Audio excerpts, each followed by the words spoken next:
రెడ్డి గారు, మీరు గతంలో వైఎస్ వివేకానంద రెడ్డి గుండెపోటుతో చనిపోయారని చెప్పారు. తర్వాత అది హత్య కేసుని విచారణ జరుగుతుంది. ఎప్పుడు అబద్దాలనే చెప్పననే మీరు దేవుడి మీద ప్రమాణ పూర్తిగా వివేకానంద రెడ్డి గారు గుండెపోటుతో చనిపోయారా, లేదు ఆయనది వేరే కారణంతో హత్య జరిగిందా? ఆ రోజు ఉదయం ఆయన మరణించినటువంటి రోజు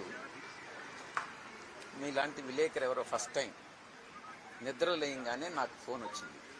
నేను ఏ ఫోన్ కాల్ అయినా ఎత్తుకుంటా, అన్నోన్ కాల్ అయినా. నిన్నటి నుంచి ఫోన్ ఆపేశా, కృష్ణ గొడవ పడలేక.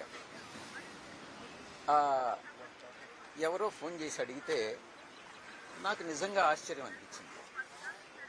వివేకానంద రెడ్డి చనిపోవడం ఏంటి, గుండెపోటు ఏంటి, ఆయన సన్నగా చాలా హెల్తీగా ఉంటారే.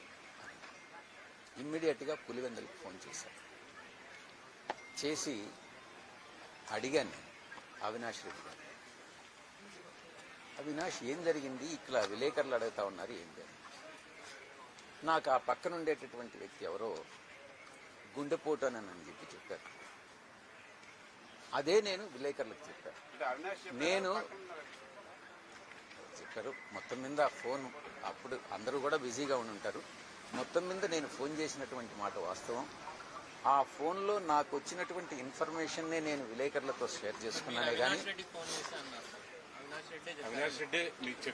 నేను అవినాష్ రెడ్డికి ఫోన్ చేసిన మాట వాస్తవం. ఆయన ఎవరికో ఫోన్ ఇచ్చిన మాట వాస్తవం, పక్కన ఎవరికో. ఆయన నాకు చెప్పినటువంటి మాట వాస్తవం.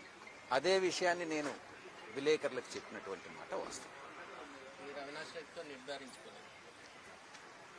అవినాష్ రెడ్డి అక్కడే ఉన్నాడు, ఆ విషయం నాకు తెలుస్తా ఉంది, మీకు తెలిసి. నేను అవినాష్ రెడ్డికి ఫోన్ చేశాడని అంటే అక్కడే ఉండుంటాడు.